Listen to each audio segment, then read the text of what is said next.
우리나라의 조상들로부터 전해져 내려오는 그 3대 거짓말이라는 게 있습니다.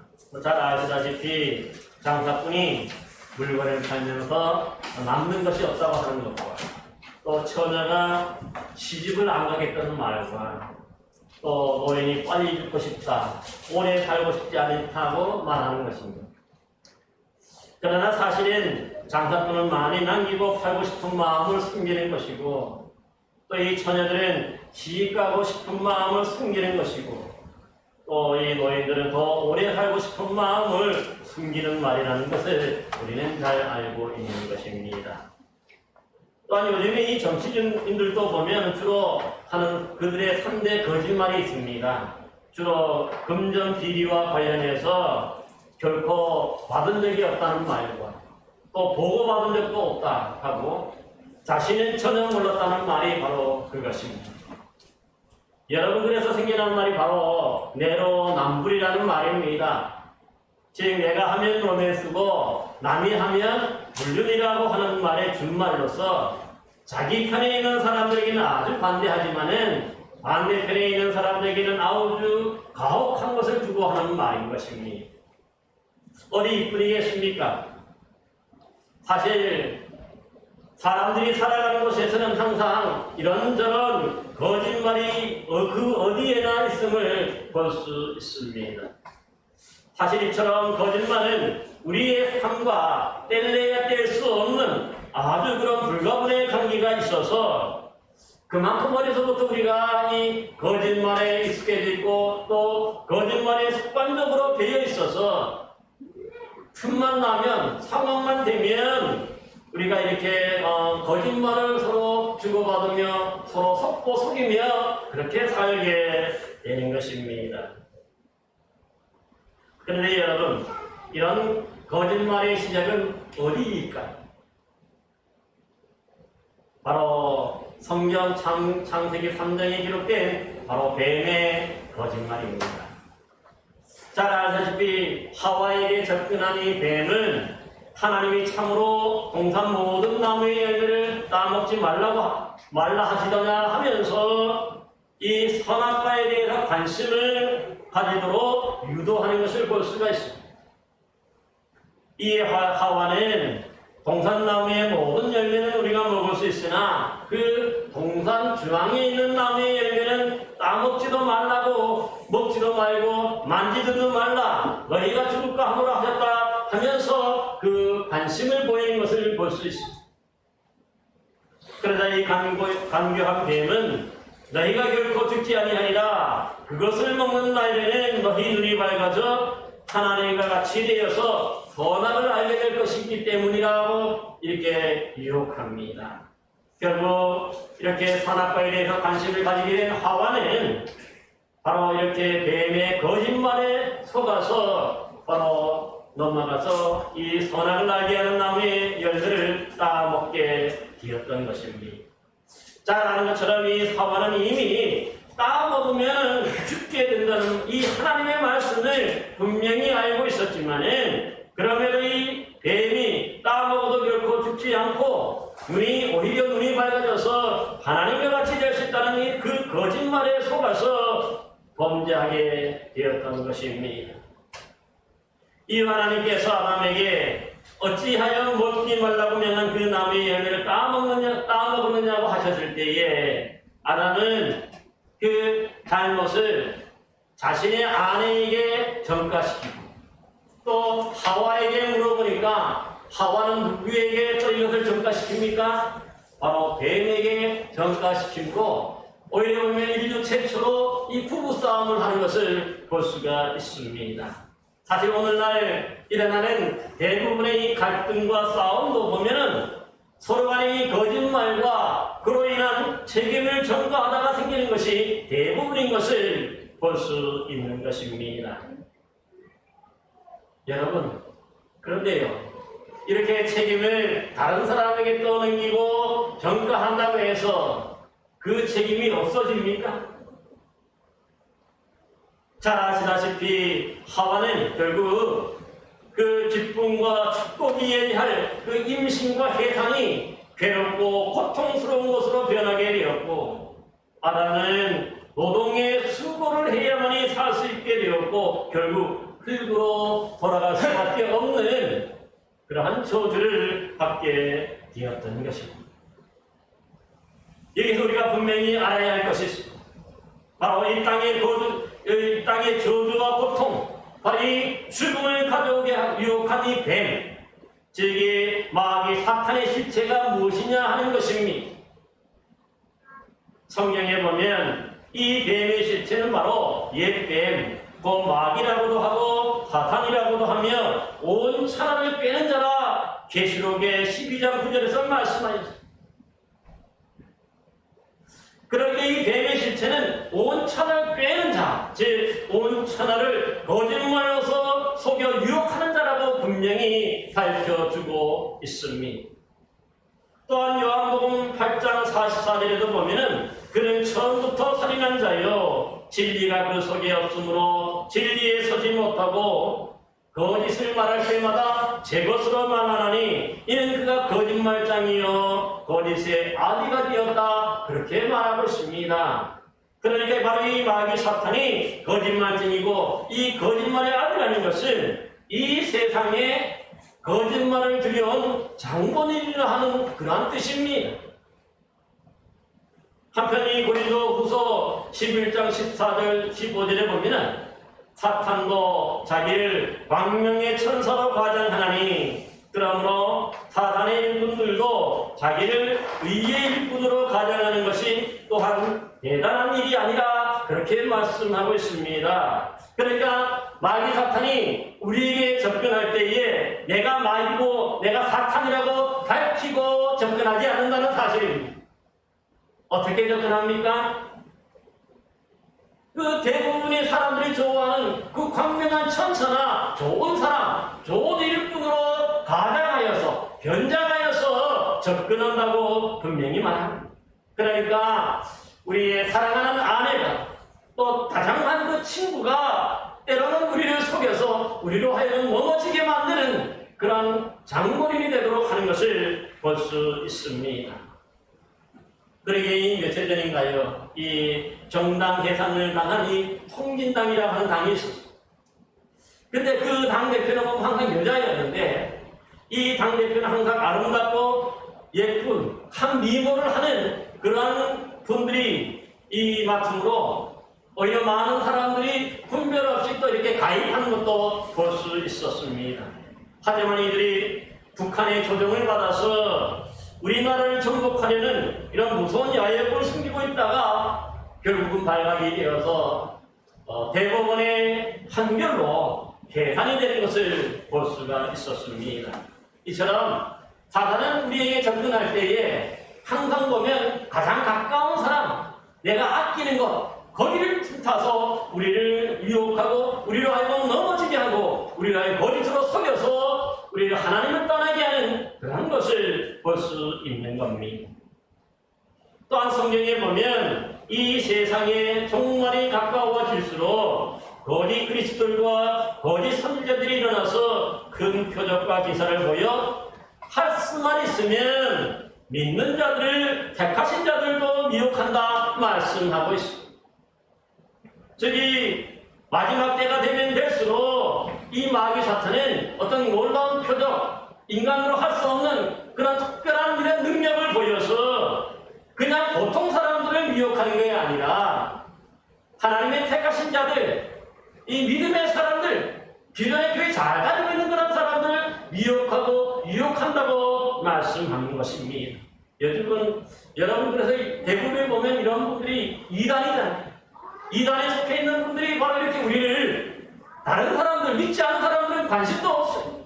믿음의 사람들 오히려 접근해서 그렇게 유혹하고 미혹하는 것을 볼 수가 있는 겁니다.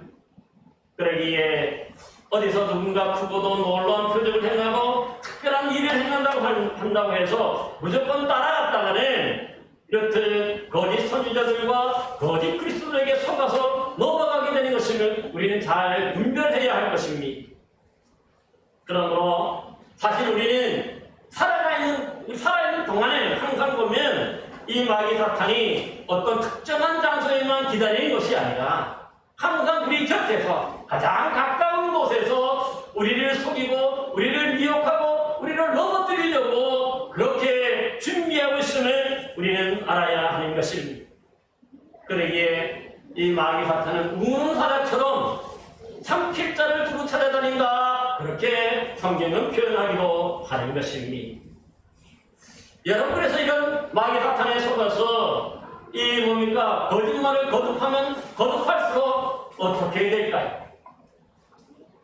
성경에 보면 자기 양심이 화인을 만든다고 그렇게 경고하고 있습니다. 여러분, 여기서 화인을 만든다는 것은 원래 이 노예나 흉악한 죄인들의 몸에 그 소유의 표시로 불로 달궈진 인두로 지져서 그 지울 수 없는 딱딱한 그런 표식을 남겨두는 것입니다. 그러니까 그 불로 지져진 부분의 색깔도 다 죽어서 완전히 마비되고 딱딱하게 굳어서 무감각해지는 것, 그것이 바로 화인 맞았다고 하는 뜻입니다. 그러니까 하나님께서 창조하신 우리의 선한 마음, 이 양심에 마귀 사탄이 화인을 맞아서 그 양심이 그만 마비되고 굳어지니까 우리가 아무리 거짓말을 하고 또 잘못해도 그것이 나쁜 것인지를 깨닫지 못하고 또 그것이 바로 악인지도 깨닫지도 못하고 돌이키지도 못한다는 뜻입니다. 그러기에 결국은 이 하나님의 영이 우리 마음에 있어야 그 선한 마음이 보존되고 유지가 되는데, 그 마음에 사단이 틈타서 사단이 거기 있어서 우리 마음에 화를 찍어버리니까 굳어져요. 그래서 거짓말을 낳고 또 거짓말이 거짓말을 낳게 되어서 온 세상이 서로 거짓말로 갈등하고 또한 싸우게 되는 것을 볼 수가 있는 겁니다.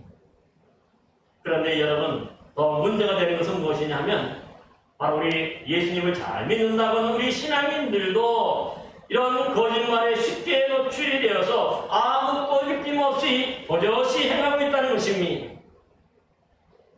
요한일서에 보니까 만일 우리가 하나님과 사귐이 있다고 하고 어둠에 행하면 거짓말을 하고 진리를 행하지 아니합니다 말씀하고 있습니다. 또한 우리가 만일 범죄하지 아니하였다 하면 하나님을 거짓말하는 이로 만드는 것이다 말씀하고, 또 그를 안으로 하고 그의 계명을 지키지 아니하는 자는 거짓말하는 자라고 성경은 우리에게 말씀하고 있어요. 그러니까 우리 신앙인들도 거짓말을 한다는 말씀이잖아요.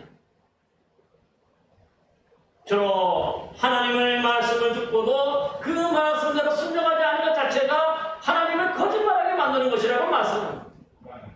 또 자신이 잘못하고서도 잘못했다고 생각하지 않는 것 자체가 하나님을 속이는 것이라고 말씀하고 있는 것입니다. 그만큼 우리의 마음의 양심이 화인 맞아가지고 마비되고 딱딱하게 굳어짐으로 결국은 돌이켜 회개할 수 없는 그런 멸망의 길을 가게 되는 것입니다. 결국 이렇게 해서 사람들이 속고 속이는 이런 거짓말이 거듭이 되면은 그 결과는 어떻게 될까요? 이 거짓은 언젠가는 반드시 밝혀지고 드러날 때가 있기 마련인데, 사실 이 거짓말 때문에 우리의 모든 것들이 송두리째 무너지고 또 파괴되는 것을 볼 수 있습니다. 그러기에 사랑하는 부부 사이에 이 거짓이 틈타고 들어가면 그 부부 사이가 무너지잖아요. 아무리 다정한 친구라도 할지라도 이 거짓이 들어가면 그 친구 사이가 무너지게 되고, 또한 어떤 공동체나 사회에 이 거짓말이 들어가면 그 사회가 무너지고 또 마비되는 것을 볼 수 있습니다. 특별히 이 교회에 또 이 거짓이 들어보면 그 교회도 쉽게 무너지는 것을 볼 수 있습니다. 뿐만 아니라 이 데살로니가 후서 2장에 보니까 악한 자의 나타나는 사탄의 활동을 따라 모든 능력과 표적과 거짓 기적과 불의의 모든 속임으로 멸망하는 자들에게 있으리니 이는 그들이 진리의 사랑을 받지 아니하며 구원함을 받지 못함이라 말씀합니다. 그러니까 이 거짓말 때문에 우리들이 구원받지 못하고 이 거짓말 때문에 모두가 하나님의 심판을 받아서 멸망하게 된다는 뜻입니다. 이만큼 엄청난 결과를 가지고 오는 것입니다. 그러게 계시록 21장 8절 이하에 보면은 거짓말하는 모든 자들은 불과 유황으로 탄 못에 던져진다 말씀하였고, 또 계시록 21장 27절에서도 거짓말하는 자는 결코 그리로 들어가지 못한다고 못 받고 있고요. 또 계시록 22장 15절에서도 거짓말을 좋아하며 지어내는 자는 다 성 밖에 있는 새 예루살렘에 들어가지 못한다는 거예요. 하나님 나라에 들어가지 못한다고 세 번씩이나 이 계시록 결론으로 말씀하고 있습니다. 이래도 우리가 거짓말해야 되겠죠. 그만큼 거짓말은 하나님에 대한 우리의 바른 신앙을 무너뜨리고 또 유황불에 타는 지옥으로 가게 하는 바로 이 마귀 사탄의 자녀가 되는 길임을 우리는 분명히 인식해야 할 줄로 믿습니다. 네. 여러분, 우리가 잘 아는 구약의 이 다윗 왕이 있습니다. 이 다윗 왕이 보면 우리의 아내였던 이 밧세바를 빼앗음으로 인해서 범죄합니다. 그리고 이 나단 선지자의 그 지적을 받게 되는데 그가 진심으로 회개하면서 하나님께 기도하였는데요. 그 내용이 바로 시편 51편에 잘 나타나 있습니다. 보면 하나님이여 내 속에 정한 마음을 창조하시고 내 안에 정직한 영을 새롭게 하소서. 나를 주 앞에서 쫓아내지 마시며 주의 성령을 내게서 거두지 마소서. 주의 구원의 즐거움을 내게 회복시켜 주시고 자원하는 심령을 주사 나를 부소서 기도합니다. 그러니까 다윗은 이미 이 정직함, 이 진실함을 잃어버리니까 하나님 앞에서 쫓겨나서 구원받게 되지 못할 것을 누구보다 잘 알고 있었음을 볼 수 있습니다. 그러기에 비록 자신은 하나님을 속이고 큰 잘못을 하였지만은 그만큼 또한 용서를 구하는 마음 간절했던 것을 볼 수 있습니다. 그러기에 다윗은 번제한 후에 지금껏 자신과 함께 하신 성령, 이 하나님의 영을 거두어 가실까봐 염려하고 있고, 또한 자신의 잘못된 거짓이 구원의 즐거움마저 잃어버릴까 염려하고 있는 것입니다. 따라서 다윗은 그 자신의 거짓된 잘못을 깨달은 후에 하나님 앞에 나아가서 내 속에 정결한 마음을 창조하시고 내 안에 정직한 영을 새롭게 하소서 기도할 수밖에 없었던 것입니다. 여러분 여기서 이 정결한 마음을 창조해달라고 기도하였는데요. 이 창조라는 단어가 특별한 단어예요. 왜냐하면 바로 이 구약 성경에 바로 하나님이 태초에 천지를 창조하신 일을 할 때에 그 창조라고 하는 단어가 이 다윗이 지금 기도하는 창조해 달라는 그 기도에 이 단어는 그러니까 아무것도 없는 무에서 유를 창조하는 그냥 있는 것에서 만들어내는 것은 또 다른 살아가는 그런 단어를 쓰는데 여기서 말하는 단어는 말하라는 그런 단어를 쓰고 있어요.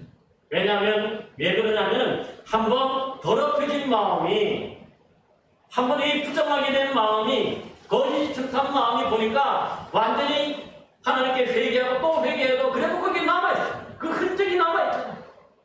그게 너무 안타까운 거예요. 잊을래야 잊을 수가 없는 것이에요. 하나님께 용서받았다 할지라도 스스로가 그 마음의 흔적이 남아있기 때문에 완전히 새롭게 창조해달라고 그렇게 하나님께 기도하였던 것입니다. 여러분, 이처럼 거짓은 우리를 괴롭히는 존재. 두고두고서도 지울 수 없는 흔적으로 남아있는 그런 것이 바로 이 거짓입니다. 그러기에 오늘 본문 말씀을 한번 보시기 바랍니다. 오늘 본문 말씀에서는 뭐라고 말씀합니까? 우리 같이 한번 읽어볼까요? 다 같이 한번 읽어봅시다. 시작! 그런즉 거짓을 버리고 각각 그의 일과 더불어 참된 것을 말하라. 이는 우리가 서로 지체가 됨이라 말씀합니다. 그러니까 이 말씀은 지난 시간에 말씀드렸던 옛사람을 벗어버리고 오직 심령이 새롭게 되어서 의와 진리의 거룩함으로 지음받은 새 사람을 입으라 하는 이 말씀에 이어서 가장 먼저 새 사람이 되는 사람, 거듭난 신앙인들이 가장 먼저 할 일이 뭐냐? 거짓을 버려야 한다. 여기서 버린다는 말은 배설물처럼 완전 뒤도 돌아보지 않는다고 하는 그러한 뜻입니다. 여러분, 그러므로 여러분, 저와 여러분이 정말 그리스도 안에서 참된 신앙인으로 거듭났다면 그동안에 습관처럼 말해왔던 속였던 이런 거짓말은 아무리 사소하고 작은 것이라 할지라도 아예 생각하지도 말고 가까이 하지도 말고 그 모양까지도 버려야 할 줄로 믿습니다. 그래서 이렇게 오늘 본문에 보면 또한 이 거짓을 버리는 동시에 각각 그 이웃과 더불어 참된 것을 말하라고 강구하고 있습니다. 여러분, 앞서 예배에서도 우리가 4장 15절, 오늘 우리가 요절 말씀으로들 우리가 한번 읽었지만은 오직 사랑 안에서 참된 것을 하여 범사에 그에게까지 자랄지라 그는 머리니 곧 그리스도라고 말씀하였는데, 즉 참된 것을 행함으로 그 신앙이 그리스도에게까지 자라가야 된다고 말씀하고 있는 것이죠. 따라서 사실 우리 그리스도인 할 때는요, 이 거짓을 말하는 자들이 아니라 이렇듯 참된 것을 말하는 사람들이 진짜 그리스도임을 볼 수가 있습니다. 그리고 오늘 각 이웃에게 참된 것을 말한다는 것은요, 어떤 것을 과장하거나 축소하거나 또 부인하거나 합리화하지 않고 있는 그대로를 말하는 것이에요. 여러분이 그래서 하나님 앞에 나아갈 때에 어떤 과장된 모습, 뭔가 내 변명하고 하는 그런 모습으로 나갈 수가 없잖아요. 우리가 하나님께 나갈 때 어떻게 나가야 됩니까? 있는 모습 그대로 나가야 됩니다. 내가 잘못했으니까 주여 용서하옵소서, 그 있는 모습 그대로 나가는 거죠. 우리가 하나님 앞에 나아갈 때 떳떳하게 나갈 수 있는 사람이 누가 있습니까? 저를 비롯해서 한 사람도 없습니다. 그러니까 우리가 있는 모습 그대로 과장하지 않고 또 부인하지 않고 그렇게 나아가는 것입니다. 그러기에 하나님 앞에 나가 용서를 구하게 되는 것입니다. 예수님은 마태복음 5장 31절에서 오직 너희 말은 옳다 옳다 아니라 아니라 하라, 이에서 지나는 것은 악으로부터 난다 말씀하셨는데, 즉 예수님은 옳은 것은 옳다 하고 아닌 것은 아니라고 하며 하려고 그렇게 우리에게 말씀하신 것입니다. 그러니 여러분, 우리 주님께서도 이 잡히셔서 이 빌라도 총독에게 재판을 받을 때에 내가 유대인의 왕이냐 질문하였습니다. 이때 예수님은 어떻게 대답합니까? 예수님은 내 말이 옳도다 그렇게 대답하시므로 결국은 십자가에 넘겨져 죽임을 당하실 수밖에 없었던 것입니다. 하지만 이 빌라도에게 만약에 부인하고 그렇지 않다고 말씀하셨다면, 거짓으로 이렇게 안 했다면 아마 이 십자가의 죽음의 길을 피할 수가 있었을 거예요. 그렇지만 예수님은 내 말이 옳도다, 내가 바로 왕이다, 하나님이 보내신 왕임을 말씀하시므로 그 십자가의 길로 당당하게 걸어가셨던 것입니다. 그러기에 예수님이 바로 우리 모든 인류의 구속자가 되고 바로 구원자가 되실 수 있었던 것입니다. 이런 예수님을 본받아서 사실 우리 기독교 역사 속에서도 보면은 수많은 순교자들이 나왔는데 이들 모두 한결같이 그 주님을 부인할 수 없어서 그 죽음의 길로 다들 그렇게 걸어갔던 것입니다. 이들은 주로 마태복음 10장 32절 33절의 말씀인 누구든지 사람 앞에서 나를 시인하면 나도 하늘에 계신 내 아버지 앞에서 그를 시인할 것이, 누구든지 사람 앞에서 나를 부인하면 나도 하늘에 계신 내 아버지 앞에서 그를 부인하리라 하는 이 예수님의 말씀을 따라서 한결같이 주님을 모른다고 그 부인할 수 없어서 뻔히 죽을 줄 알면서도 그 예수님을 따라서 그 죽음의 길로 나아갔던 것을 볼 수 있습니다. 그러게 오늘날 우리가 십자가를 진다는 것은 한편으로 이렇듯 예수님처럼 거짓을 말하지 아니하고 어떠한 상황 속에서도 누가 뭐라 해도 그 참된 진실을 말하며 그렇게 살아가는 사람들이 바로 십자가를 지고 살아가는 사람들이니 그만큼 어렵습니다. 여러분 모두도 이렇듯 우리를 위해서 참된 그 길, 그 십자가의 길을 가신 주님 예수 그리스도를 본받아서 참되고 진실하게 살아가므로 여러분들도 하나님의 영광이 되고 기쁨이 되시는 복된 그러한 신앙인들이 되시기를 간절히 기원합니다. 기도하겠습니다.